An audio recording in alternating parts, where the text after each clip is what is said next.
Isang malamig na bahagi ng kama ang gumising kay Maggie. Kahit nakapikit pa, naramdaman niya agad. Ang bigat ng braso na laging nakayakap sa kanya mula sa likod ay wala na. Ang mainit na hininga sa kanyang batok nawala. Dahan-dahan niyang iminulat ang mga mata.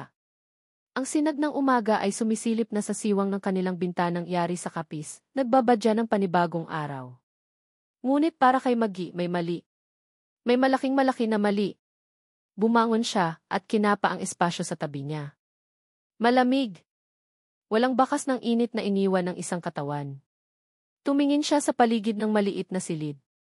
Ang mga damit ni Singo na nakasampay sa silya ay wala na. Ang luma nitong bag na laging nasa sulok wala na rin.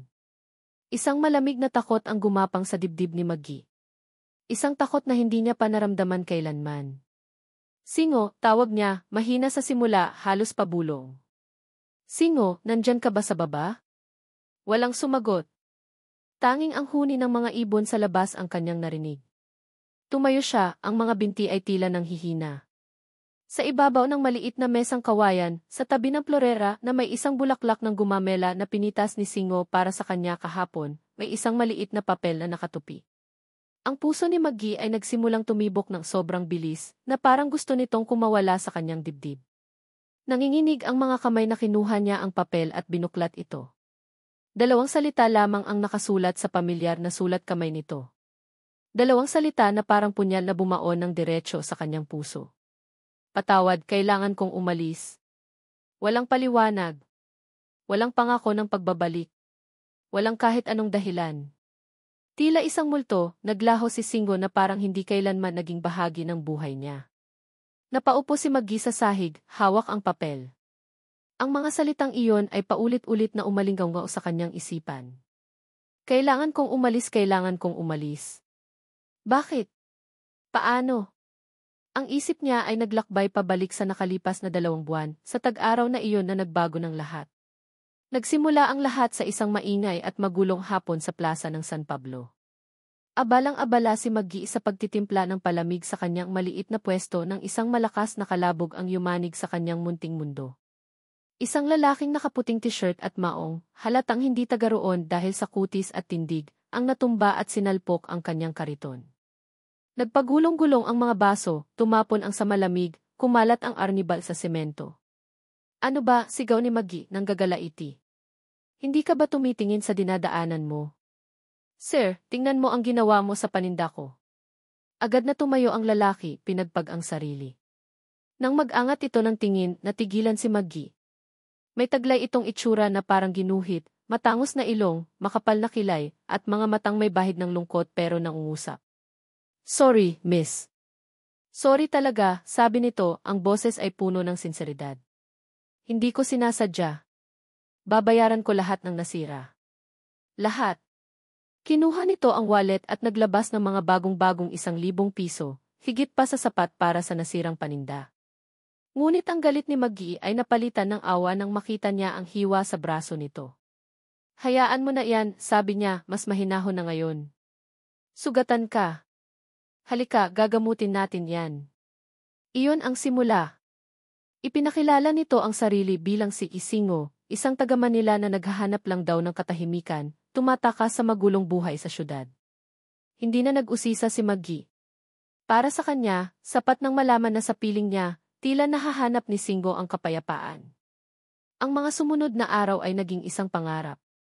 Naging bahagi na ng araw-araw ni Maggie si Singo. Susunduin siya nito pagkatapos niyang magtinda. Magkasama silang mamamasyal sa paligid ng 7 lawa ng San Pablo. Sa lawa ng Pandin, sasagwan sila sa balsang kawayan, pagmamasdan ang lunti ang paligid habang nagkukwentuhan ng mga pangarap. Gusto kong magkaroon ng sarili kong karinderya balang araw, kwento ni Maggie isang hapon, habang ang mga paa nila ay nakababad sa tubig. Isang maliit lang, sapat para hindi na mahirapan si inay. Tahimik lang na nakinig si Singo, pero nakita ni Maggie sa mga mata nito ang paghanga. Kaya mo yan, Maggie. Napakasipag mo. Ipinatikim niya kay Singo ang lahat ng simpleng kaligayahan sa probinsya. Kumain sila ng isaw at kwek-kwek sa gilid ng kalsada, at tawa siya ng tawa nang halos masamid ito sa unang kagat. Naglakad sila sa ilalim ng mga puno ng niyog, pinapakinggan ang hangin. Sa bawat sandali, pakiramdam ni Maggie ay mas lalo siyang nahuhulog sa lalaking puno ng misteryo, pero may pusong totoo. Isang gabi, habang nakaupo sila sa tabi ng lawa at pinagmamasdan ang kabilugan ng buwan, hinawakan ni Singo ang kanyang kamay. Ang init niyon ay gumapang sa buong katawan ni Maggie. Alam mo, Maggie, panimula ni Singo, ang boses ay seryoso. Dito sa tabi mo, parang buo ako. Parang lahat ng gulo sa buhay ko, nawawala. Bakit? Ano bang gulo yan? Tanong ni Maggie, sinusubukang silipin ang mundong pinanggalingan nito. Umiling lang si Singo at ngumiti ng malungkot. Huwag na nating pag-usapan yon. Ang mahalaga, nandito ako ngayon. Nandito ka. Tumingin ito ng diretsyo sa kanyang mga mata, at sa sandaling iyon, parang nakita ni Maggie ang buong kaluluwa nito.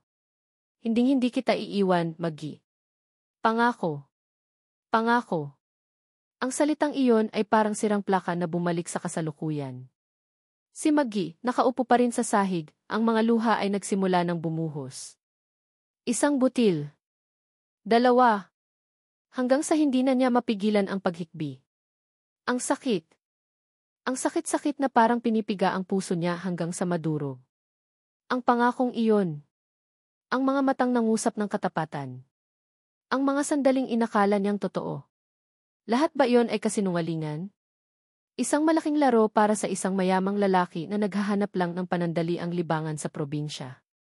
Kinuyom niya ang papel sa kanyang palad hanggang sa halos mapunit ito. Ang init ng luha sa kanyang pisngi ay napalitan ng init ng galit sa kanyang dibdib. Ang babaeng masayahin at puno ng pangarap 2 buwan lang ang nakalipas ay biglang naglaho, kasabay ng paglalaho ni Singo. Tumayo siya, pinunasan ang mga luha gamit ang likod ng kanyang kamay. Ang kanyang mga mata, na dati kumikinang sa tuwa, ay ngayon blanko at malamig na parang yelo. Tiningnan niya ang sarili sa munting salamin sa dingding. Ang babaeng nakatingin pabalik ay hindi na niya kilala. Isa na siyang estranghero na pinuno ng pait at galit. Sa araw na iyon, habang hawak ang piraso ng papel na sumira sa kanyang mundo, isang panata ang binitawan ni Maggie sa kanyang sarili. Isang panata na dadalhin niya habang buhay. Hindi na ako muling magtitiwala. Hinding-hindi na. 2 taon. 2 taon na ang lumipas mula ng araw na iyon, ngunit para kay Maggie, ang sakit ay sariwa pa rin na parang kahapon lang nangyari. Ang piraso ng papel na may sulat kamay ni Singo ay matagal nang naging abo, sinunog niya sa galit, ngunit ang mga salitang nakasulat doon ay permanenteng nakatatak sa kanyang puso. Ang masayahing dalaga na nagtitinda ng palamig ay napalitan ng isang babaeng seryoso ang mukha, na ang mga ngiti ay bihira at laging pilit. Ang pangarap niyang magkaroon ng sariling karinderya ay isinantabi na. Ngayon, ang tanging layunin niya sa bawat araw ay ang mabuhay, ang kumita ng sapat para sa kanilang dalawa ng kanyang ina, at para sa mga gamot nito na paubos na naman. Ngayon, nakaupo si Maggie sa isang matigas na upuang plastik sa labas ng opisina ng doktor. Ang amoy ng alkohol at disinfectant ay kumakapit sa kanyang damit. Ang puting ilaw ng ospital ay parang sumasaksak sa kanyang mga mata. Hawak niya ang isang piraso ng papel, isang reseta, at nanginginig ang kanyang mga kamay. Sa tabi nito ay ang resulta ng mga bagong laboratory test ng kanyang ina. Bumukas ang pinto at lumabas ang doktor, isang lalaking nasa katanghalian na ang edad at may mabait na mukha, ngunit may bakas ng pag-aalala sa mga mata. Miss Santos, bati nito sa kanya. Doktor, kumusta po si inay? Tanong ni Maggie, ang boses ay halos hindi lumabas. Bumuntong hininga ang doktor. Ang totoo, Maggie, hindi maganda. Lumalala ang kondisyon ng puso niya. Ang mga gamot ay pantawid-lunas na lang sa ngayon. Huminto ito sandali, tila naghahanap ng tamang salita. Kailangan niya ng operasyon sa lalong madaling panahon. Isang bypass surgery. Naramdaman ni Maggie na lamig ang buo niyang katawan. Operasyon?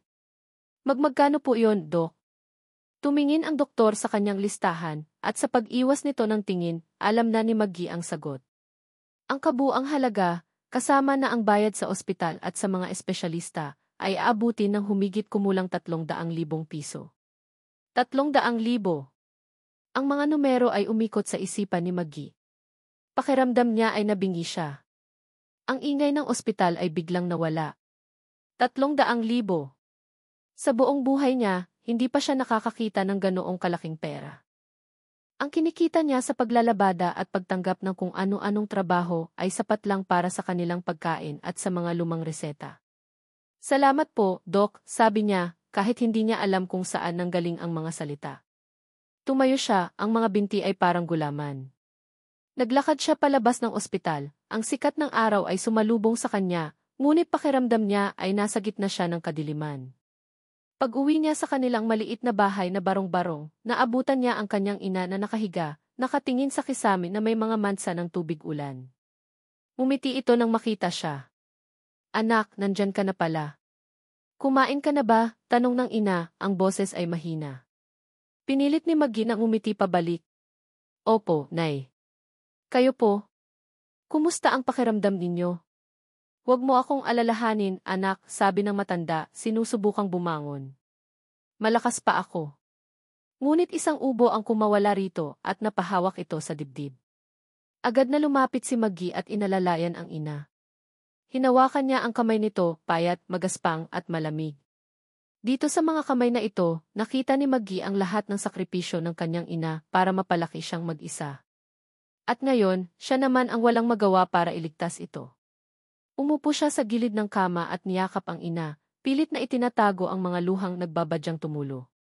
Kinabukasan, habang naglalaba si Maggie sa likod bahay, isang hindi pamilyar na ugong ang narinig niya mula sa kalsada. Sinundan ito ng mga bulungan mula sa mga kapitbahay.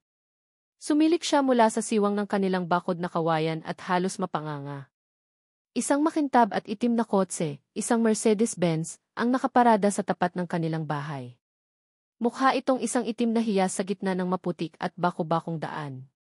Bumukas ang pinto sa likod at isang lalaking naka-Amerikana ang lumabas. Makintab ang sapatos, plansadong-plansado ang pantalon, at may dalang isang itim na briefcase. Ang itsura nito ay sumisigaw ng pera at kapangyarihan. Naglakad ito papunta sa kanilang munting tarangkahan. Excuse me, hinahanap ko si Miss Magdalena Santos, sabi ng lalaki sa isang kapitbahay. Ang boses nito ay formal at walang emosyon. Nagmamadaling pinunasan ni Maggie ang kanyang mga kamay sa duster at lumabas. Ako po si Maggie. Ano po iyon? Tiningnan siya ng lalaki mula ulo hanggang paa at naramdaman ni Maggie ang kanyang sarili na lumiit. Para siyang isang basahan sa harap ng isang hari. Attorney De Vera, pagpapakilala nito, inilahad ang isang calling card. Maaari ba tayong mag-usap sa loob? Ito ay isang pribado at mahalagang usapin. Walang imik na pinapasok ni Maggie ang abogado sa kanilang maliit na sala. Umupo ito sa kanilang lumang silyang yantok na umuuga-uga. Ang kontrast ng mamahalin nitong kasuotan sa kanilang payak na pamumuhay ay napakalinaw. Binuksan ni Attorney De Vera ang kanyang briefcase. Miss Santos, hindi na ako magpapaligoy-ligoy pa. Narito ako bilang kinatawa ng isang napakaprominenteng pamilya sa Maynila. Nakinig lang si Maggie, ang puso niya ay kumakabog sa hindi malamang dahilan. Ang aking kliyente, patuloy ng abogado, ay may isang alok para sa iyo. Isang alok na, sa tingin ko, ay hindi mo matatanggihan, lalo na sa iyong kasalukuyang sitwasyon. Inilapag nito sa mesa ang isang folder. Nalaman namin ang tungkol sa kondisyon ng iyong ina at ang malaking halaga na kailangan ninyo para sa kanyang operasyon. Nanlaki ang mga mata ni Maggie. Paano ninyo nalaman? May mga paraan kami, Miss Santos, putol ng abogado, ang tono ay hindi nagbabago. Ang aking kliyente ay handang sagutin ang lahat ng gastusin sa ospital. Bukod pa riyan, bibigyan kanya ng isang bahay at isang buwan ng allowance na hindi mo kailanman mapapantayan sa buong buhay mo. Natulala si Maggie. Isang panaginip ba ito? Isang masamang biro? Aano po ang kapalit, usal niya, dahil alam niyang walang bagay na libre sa mundo. Tumingin ng diretso sa kanya si Attorney De Vera. Ang kapalit ay simple lang. Ang aming kliyente ay nangangailangan ng asawa para sa kanyang nag-iisang anak na lalaki. Kailangan mong pakasalan siya.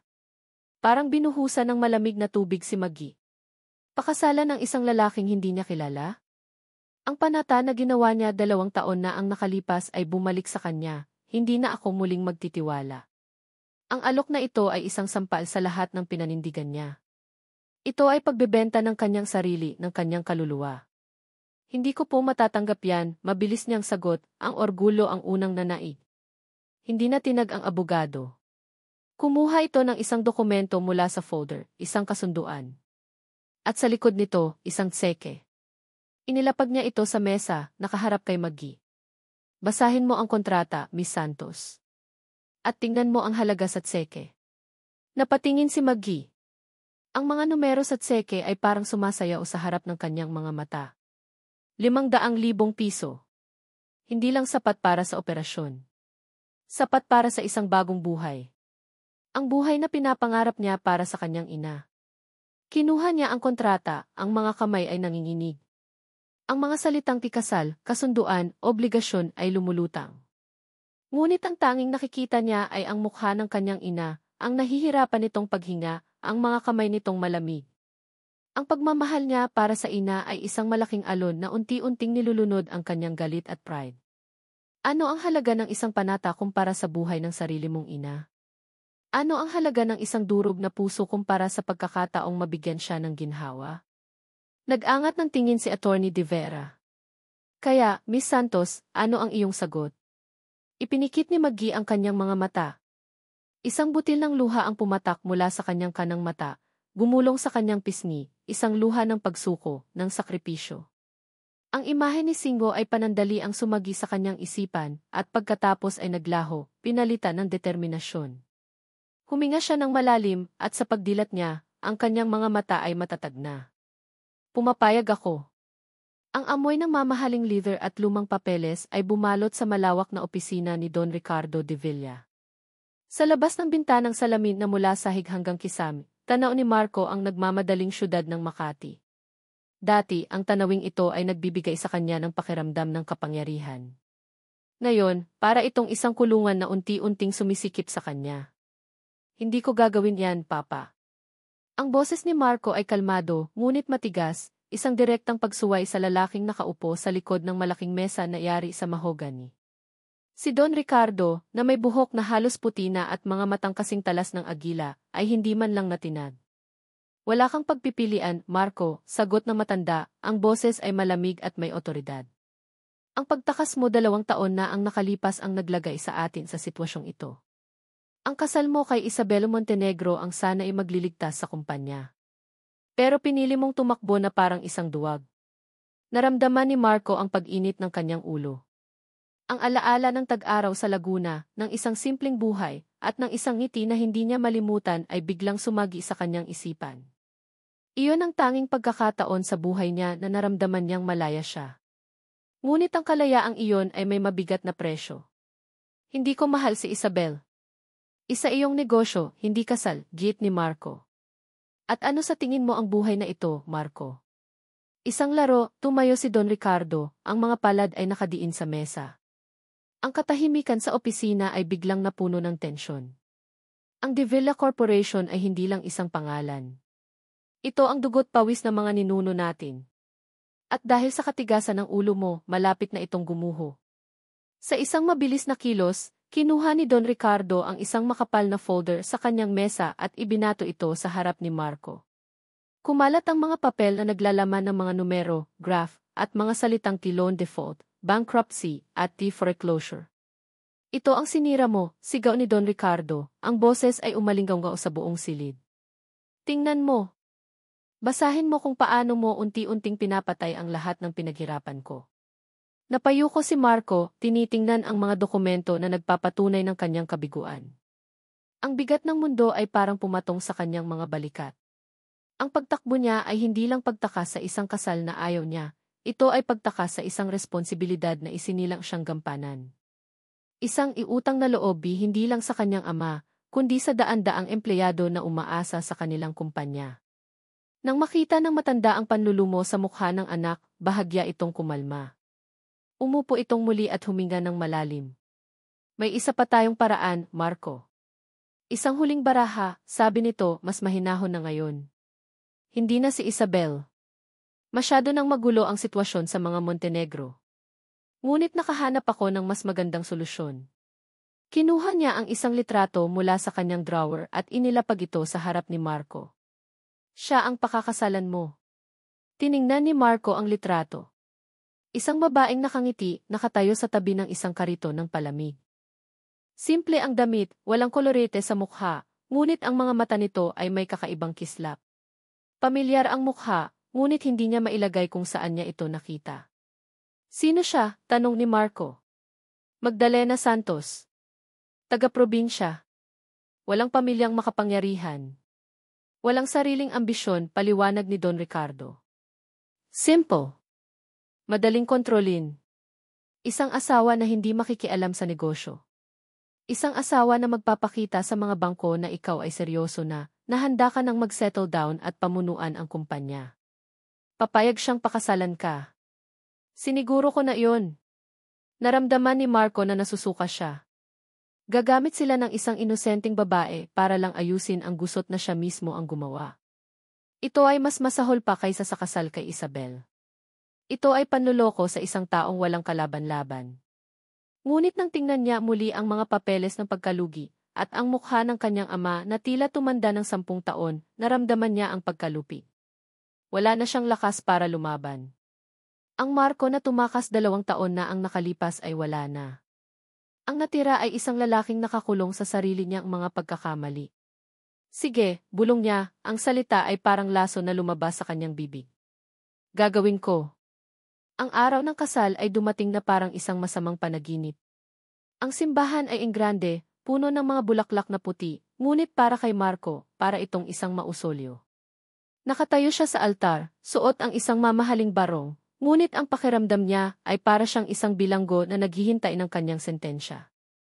Ang isip niya ay blanko. Wala siyang nararamdaman, walang kaba, walang tuwa, walang kahit ano. Isang katawang walang kaluluwa. Narinig niya ang pagtugtog ng organ. Narinig niya ang bulungan ng mga bisita. Narinig niya ang pagbukas ng malaking pinto sa likuran. Ngunit hindi siya lumingon. Ayaw niyang makita ang mukha ng babaeng sisirain niya ang buhay. Naglakad ang bride sa aisle. Ang bawat hakbang nito ay parang isang martilyo na pumupukpok sa kabaong ng kanyang kalayaan. Naramdaman niya ang presensya nito sa kanyang tabi. Isang babaeng nababalot ng puting belo, isang estranghero na magiging asawa niya sa loob ng ilang minuto. You may now lift the veil and kiss the bride, sabi ng pari. Napalunok si Marco. Ito na iyon. Ang punto ng walang balikan. Dahan-dahan, itinaas niya ang kanyang mga kamay na parang may bigat na 1 tonelada. Hinawakan niya ang dulo ng belo. Huminga siya ng malalim at itinaas ito. Ang oras ay tila huminto. Ang mukha na tumambad sa kanya ay hindi mukha ng isang estranghero. Ito ay ang mukha na sumasagi sa kanyang mga panaginip sa loob ng 2 taon. Ang mukha na iniwan niya sa isang umaga sa Laguna. Ang mukha na nagmamay-ari ng mga matang may kislap na ngayoy puno ng gulat at sakit. Maggie? Ang pangalan ay lumabas sa kanyang mga labi na parang isang dasal, isang sumpa. Ang babaeng pakakasalan niya, ang babaeng di simple at madaling kontrolin na pinili ng kanyang ama, ay ang babaeng minahal niya at iniwan. Ang babaeng sinaktan niya ng lubusan. Nakita niya ang parehong pagkabigla sa mga mata ni Maggie.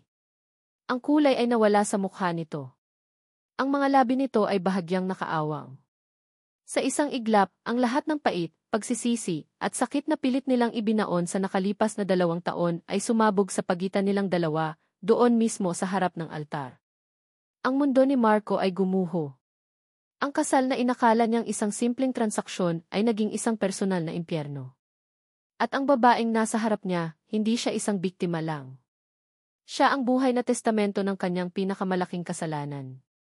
Ang biyahe mula sa simbahan patungo sa mansyon ng mga De Villa ay ang pinakamahabang biyahe sa buong buhay ni Maggie. Walang nagsasalita sa loob ng makintab at malamig na kotse. Ang tanging maririnig ay ang mahinang ugong ng aircon at ang malakas na kabog ng kanyang dibdib, isang tunog na para sa kanya ay mas malakas pa kaysa sa ingay ng trapiko sa labas. Nakatingin lang siya sa bintana, pinagmamasdan ang mga nagtataasang gusali ng Makati na dumadaan na parang mga anino, ngunit wala siyang tunay na nakikita. Ang kanyang buong isipan ay abala sa pagproseso ng katotohanan kasama niya sa iisang sasakyan ang lalaking sumira sa kanya. Si Singo. Hindi. Napapikit siya ng mariin. Hindi Singo. Siya si Marco De Villa. Ang heredero. Ang manloloko. Ang lalaking nagtago sa likod ng isang peking pangalan at isang peking buhay. Ang lalaking nagnakaw ng kanyang puso sa loob ng isang tag-araw, at pagkatapos ay iniwan siyang parang isang basurang itinapon. At ngayon, sa isang malupit at hindi maintindihang laro ng tadhana, siya ang lalaking pinakasalan niya. Ang asawa niya. Naramdaman ni Maggie ang panginginig ng kanyang mga kamay na nakapatong sa kanyang kandungan. Kinuyom niya ang mga ito sa ibabaw ng kanyang mamahaling wedding gown, isang damit na ngayon ay parang isang mabigat na kostyum sa isang masamang komedya. Ang bawat hibla nito ay sumisigaw ng kasinungalingan. Ang bawat tahi ay parang tinik na tumutusok sa kanyang balat. Maggie. Narinig niya ang boses ni Marco, mahina at puno ng pag-aalinlangan. Ang tunog ng kanyang pangalan mula sa mga labi nito ay hindi na nagdulot ng kilig, kundi ng kirot. Hindi siya lumingon. Hindi niya kayang tingnan ito. Ang pagtingin sa kanya ay mangangahulugan ng pag-amin na ang lalaking minahal niya bilang si Singo at ang lalaking kinasusuklaman niya bilang si Marco de Villa ay isa.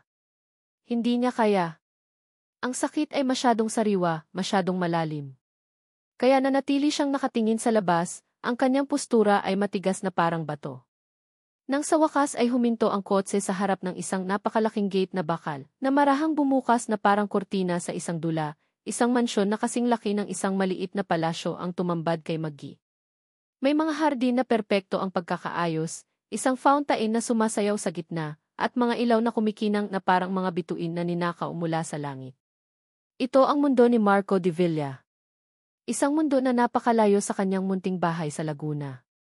Isang mundo na puno ng kayamanan at, natuklasan niya ngayon, puno ng panloloko. Inalalayan siya ng driver palabas ng kotse. Sumunod si Marco. Habang naglalakad sila sa malapad na daanan patungo sa malaking pinto na yari sa kahoy, isang hilera ng mga katulong na nakauniporme ang sumalubong sa kanila, lahat ay nakayuko. Welcome home, Sir Marco, Ma'am, bati ng isang mayordoma na may edad na, ang boses ay formal at walang emosyon. Ihanda ninyo ang hapunan, utos ni Marco, ang boses ay pagod. Pagkatapos ay bumaling ito kay Maggie, ang mga mata ay nagmamakaawa. Halika, ihatid kita sa kwarto natin. Ang mga salitang kwarto natin ay parang sampal sa pandinig ni Maggie. Sumunod siya ng walang imik sa likod nito, paakyat sa isang malawak at kumikinang na hagdanang marmol.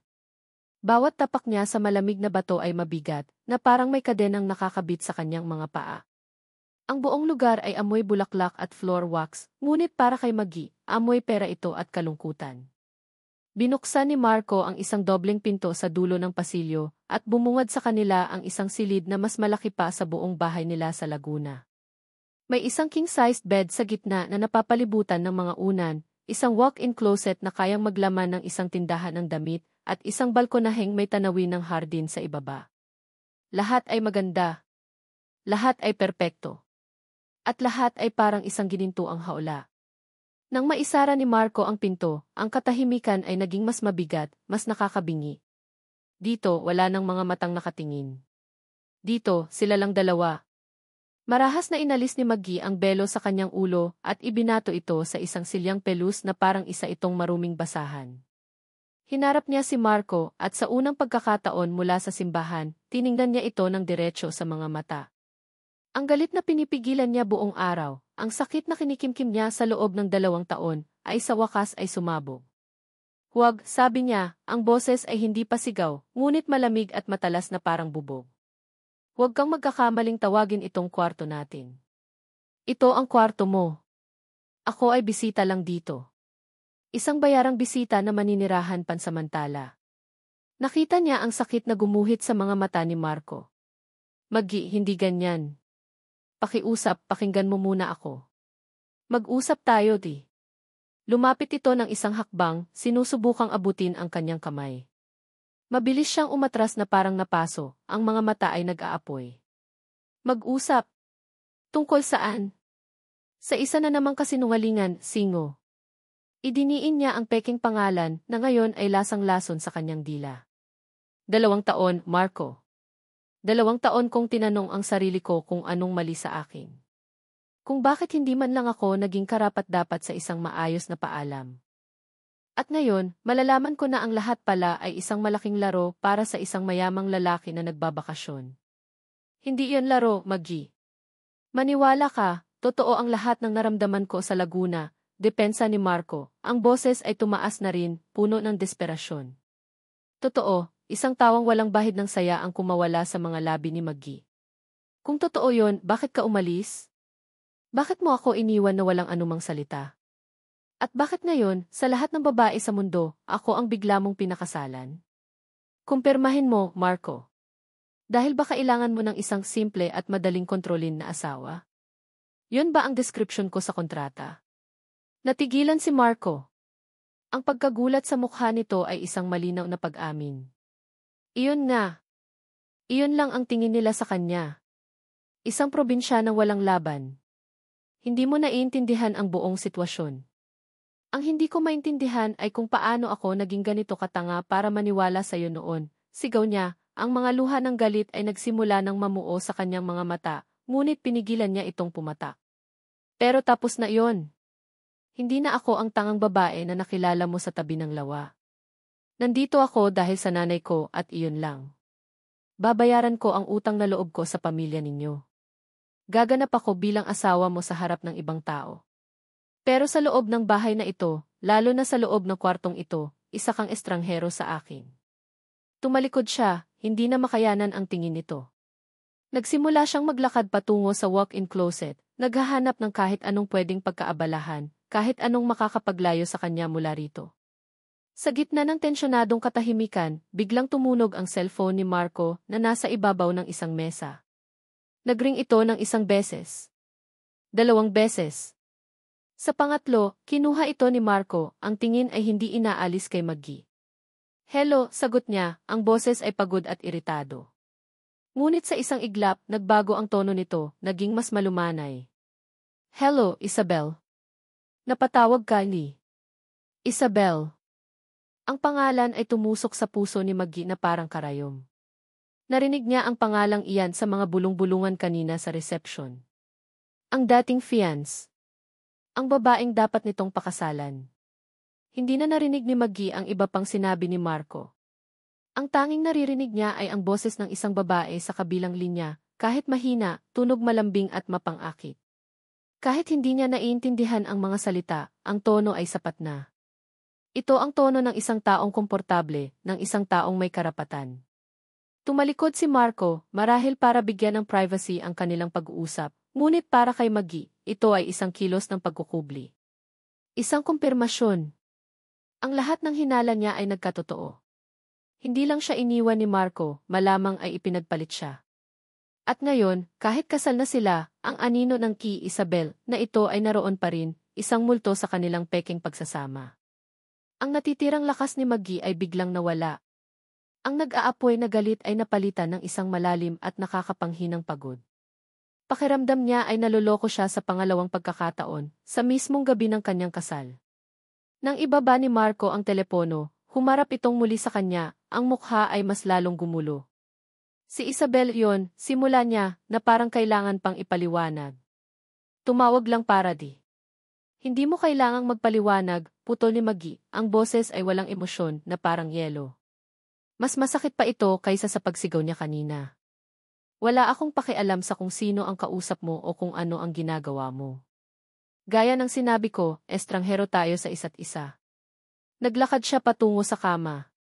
Kinuha niya ang isa sa mga malalaking unan na gawa sa balahibo ng gansa at walang salitang ibinagsak ito sa sahig, sa pagitan niya at ng pinto. Kumuha pa siya ng isa at isa pa, hanggang sa makabuo siya ng isang malinaw na linya sa gitna ng mamahaling alpombra. Isang pader na gawa sa mga unan. Isang hangganan. Tiningnan niya si Marco, ang mga mata ay blanko at walang buhay. Iyan ang parte mo ng kwarto, sabi niya, itinuro ang espasyo malapit sa pinto. Ito ang sa akin. Tumingin siya sa linya ng mga unan sa sahig. At huwag na huwag kang lalampas sa linyang iyan. Ilang araw na ang lumipas mula noong gabi ng kasal, ngunit ang pader na gawa sa mga unan ay nananatiling nakatayo sa sahig ng kanilang silid. Ito ang unang bagay na nakikita ni Marco tuwing umaga, isang malinaw at hindi nagbabagong simbolo ng distansya sa pagitan nila. Ang bawat araw ay pareho. Gigising siyang mag-isa sa malawak na kama. Si Maggie ay laging nauna sa kanyang magising, at kapag lumabas siya ng banyo, madalas ay nakabihis na ito at handa nang bumaba, na parang isang estranghero na nag-check-in sa isang hotel. Walang good morning, walang kahit anong tingin. Tanging isang malamig na katahimikan na mas mabigat pa kaysa sa anumang sigawan. Sinubukan niyang kausapin ito. Ilang beses. Sa almusal, sa hapunan. Ngunit ang mga sagot ni Maggie ay laging maikli at formal. Okay lang, sige, wala. Ang mga mata nito, na dati kumikinang sa tuwa sa Laguna, ay ngayoy blanko at walang pinapapasok. Para siyang kumakatok sa isang pader na bakal. Isang umaga, habang umiinom siya ng kape sa dining hall, isang utusan ang lumapit. Sir Marco, pinapatawag po kayo ni Don Ricardo sa kanyang opisina. Bumuntong hininga si Marco. Alam na niya kung ano ito. Pumasok siya sa library kung saan naghihintay ang kanyang ama, nakatayo sa harap ng bintana, nakatingin sa hardin. Nakatanggap ako ng mga tawag, simula ni Don Ricardo, hindi man lang lumilingon. Nag-uusisa ang mga bangko, ang mga board members. Gusto nilang makita na ang kasal na ito ay totoo. Na ikaw ay seryoso na. Ano ang gusto mong gawin ko, Papa? Tanong ni Marco, pagod na. Sa wakas ay humarap ang matanda, ang mga mata ay matalim. Bukas ng gabi ay ang anibersaryo ng De Villa Corporation. Isang granding selebrasyon. Kailangan ninyong dumalo. At hindi lang basta dumalo. Kailangan nilang makita na kayo ay isang masayang mag-asawa. Isang matatag na mag-asawa. Entiendes? Walang puwang para sa pagtanggi. Isa itong utos. Kinagabihan, kinatok ni Marco ang pinto ng walk-in closet kung saan nagbibihis si Maggie. Maggie, may kailangan tayong puntahan bukas. Ilang sandali bago bumukas ang pinto. Nakasuot si Maggie ng isang simpleng bestida. Saan? Sa anniversary gala ng kumpanya, sabi niya, pilit na pinapakalma ang boses. Kailangan nating magpanggap. Wala itong sinabi. Tumingin lang ito sa kanya, isang tingin na puno ng pagod at pagkasuklam, bago muling isinara ang pinto. Kinabukasan, habang nag-aayos si Marco ng kanyang kurbata, bumukas ang pinto ng closet. Lumabas si Maggie at sa isang iglap, napigil ni Marco ang kanyang paghinga. Nakasuot ito ng isang simpleng navy blue na gown na bumabagay sa kulay ng balat nito. Ang buhok nito ay nakaayos sa isang eleganteng bon. May magaang kolorete sa mukha nito, sapat lang para bigyang diin ang ganda nito na hindi niya napansin sa loob ng 2 taon. Ngunit sa kabila ng lahat, nakita ni Marco ang hindi nito maitatagong pagkailang. Ang postura nito ay matigas. Ang mga kamay nito ay mahigpit na nakahawak sa isang maliit na clutch bag para siyang isang magandang ibon na napilitang isuot ang balahibo ng ibang uri. You look beautiful, sabi ni Marco, ang mga salita ay tapat. Tumingin ito sa kanya sa salamin. Ang mga mata nito ay malamig. Ito ang kailangan, di ba? Ang magmukhang asawa mo. Ang biyahe papunta sa hotel kung saan gaganapin ang party ay muling binalot ng katahimikan. Ngunit nang huminto ang kanilang kotse sa harap ng red carpet, alam ni Marco na tapos na ang sandali ng kapayapaan. Oras na para sa palabas. Pagbaba nila, sinalubong sila ng mga flash ng kamera at ng mga tingin ng daan-daang bisita. Hinawakan ni Marco ang kamay ni Maggie. Naramdaman niya ang bahagyang pag-igkas nito, ngunit hindi ito bumitaw. Ang kamay nito sa loob ng palad niya ay malamig at walang buhay. Ngumiti ka, bulong niya, habang iginagabay ito papasok. Nakatingin silang lahat. Sumunod si Maggie. Isang maliit at pilit na ngiti ang sumilay sa mga labi nito. Ngunit hindi ito umabot sa kanyang mga mata. Naglakad sila sa ballroom na parang isang hari at reyna na naghahari sa isang kahariang gawa sa kasinungalingan. Pinipilit ni Marco na makipag-usap sa mga kasosyo sa negosyo, laging nakahawak sa baywang ni Maggie, pinapakita sa lahat na sila ay isang koponan. Ngunit ang bawat pagdikit niya rito ay parang paghawak sa yelo. At pagkatapos nakita niya ito. Sa kabilang dulo ng ballroom, na parang isang diyosa na bumaba mula sa langit, nakatayo si Isabel Montenegro. Nakasuot ito ng isang kumikinang na pulang gown na yakap ang kanyang perpektong katawan. Ang bawat kilos nito ay puno ng kumpiyansa at kapangyarihan. Tila huminto ang pag-ikot ng mundo nang magtama ang kanilang mga mata. Oh, great, bulong ni Marco sa sarili. Sa isang mabagal at sinadyang kilos, nagsimulang maglakad si Isabel palapit sa kanila, ang mga mata ay nakatuon kay Marco. Ang mga tao sa paligid ay tila nagbibigay daan. Marco, darling, bati ni Isabel nang makalapit. Ang boses ay matamis na parang pulot, ngunit may pahiwatig ng lason. Niyakap nito si Marco at binigyan ng isang halik sa pisngi na medyo malapit sa labi. It's been a while. Pagkatapos ay bumaling ito kay Maggie. Tinitingnan ito mula ulo hanggang paa na parang isang bagay na inoobserbahan sa ilalim ng mikroskopyo. Isang ngiti ang sumilay sa mga labi ni Isabel, isang ngiting hindi umabot sa kanyang mga mata. At ito na siguro ang iyong asawa, sabi nito, ang maliit na paghinto bago ang salitang i-asawa ay puno ng pang-insulto. Isabel, this is Maggie. Wife, mariing sabi ni Marco, bahagyang hinigpitan ang hawak sa baywang ni Maggie. Isang kilos ng pagiging protektibo na ikinagulat niya mismo. It's a pleasure, sabi ni Maggie. Ang boses ay kalmado, ngunit ang mga daliri nito ay mas lalong humigpit sa kanyang clutch bag. The pleasure is all mine, sagot ni Isabel. Ang ngiti ay lumawak. You know, Marco and I go way back. Right, Marco? Naaalala mo ba yung maliit na cafe sa Paris? Yung may pangit na kape pero pinakamasarap na croissants. Ito ay isang sinadyang sundot. Isang pagpapaalala ng isang mundong hindi kailanman naging bahagi si Maggie. Nakita ni Marco ang bahagyang pag-flinch ni Maggie, ang pagkawala ng kislap sa mga mata nito. Pakiramdam niya ay gusto niyang hilahin si Maggie paalis doon.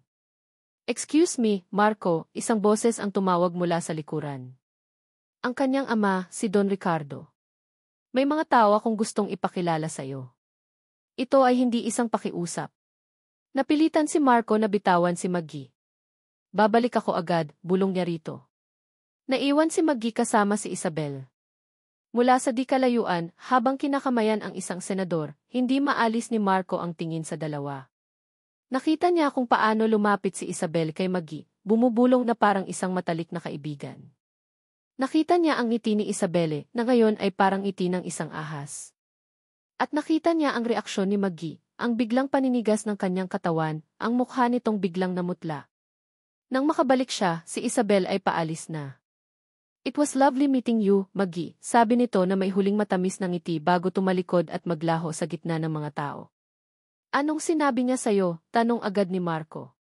Tumingin si Maggie sa kanya, ngunit para itong nakatingin sa hangin.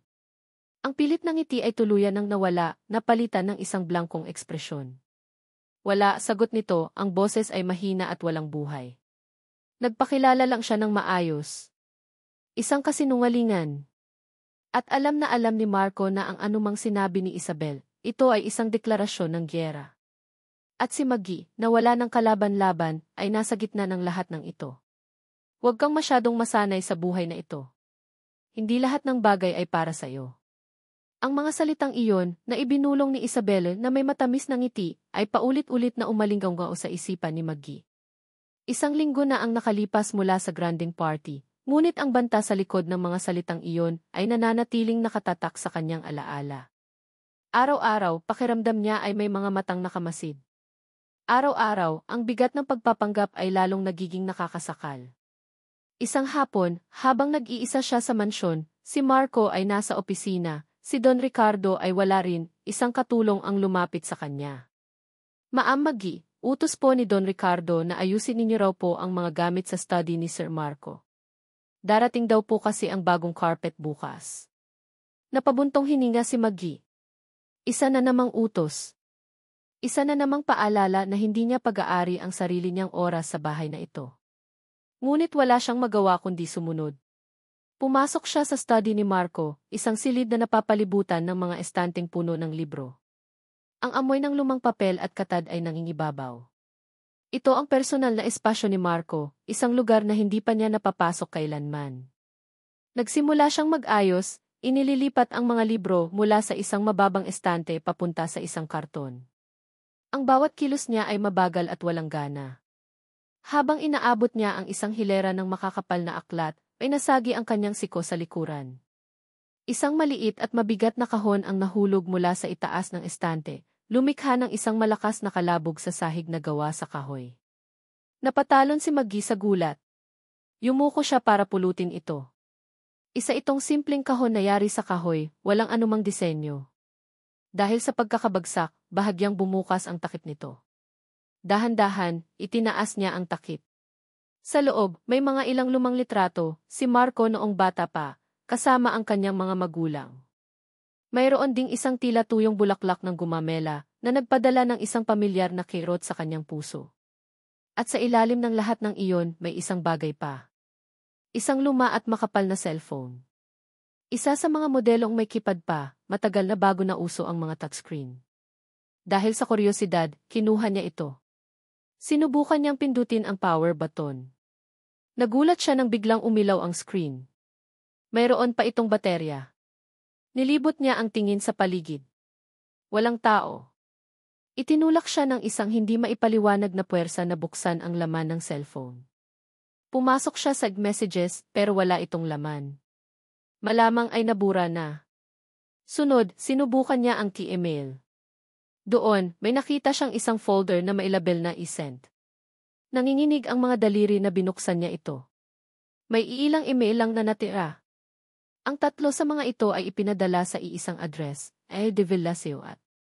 Halos mapigil ni Maggie ang kanyang paghinga. Ito ang email address ng kanyang biyenan. Binuksan niya ang unang email.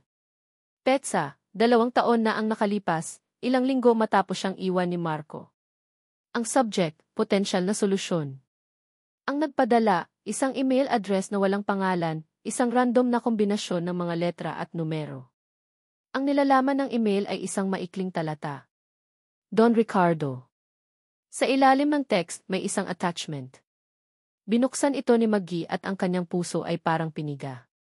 Isa itong litrato niya, kuha mula sa malayo habang nagtitinda siya ng palamig sa plaza ng San Pablo. Isang litratong hindi niya alam na kinunan. Pakiramdam niya ay nilapastangan ang kanyang pagkatao.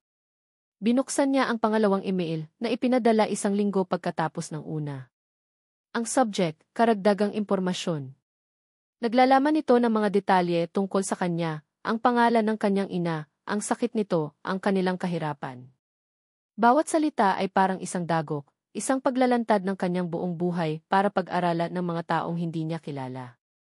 Sino ang gagawa nito? Sino ang may ganitong kalupit na ipahamak siya? Ang kanyang isipan ay napunta kay Marco. Posible kayang siya. Posible kayang ang lahat ng ito ay isang masalimuot na plano mula pa sa simula? Ngunit bakit niya ito ipapadala sa sarili niyang ama? Walang saysay. Bumalik siya sa listahan ng mga email. May isa pang folder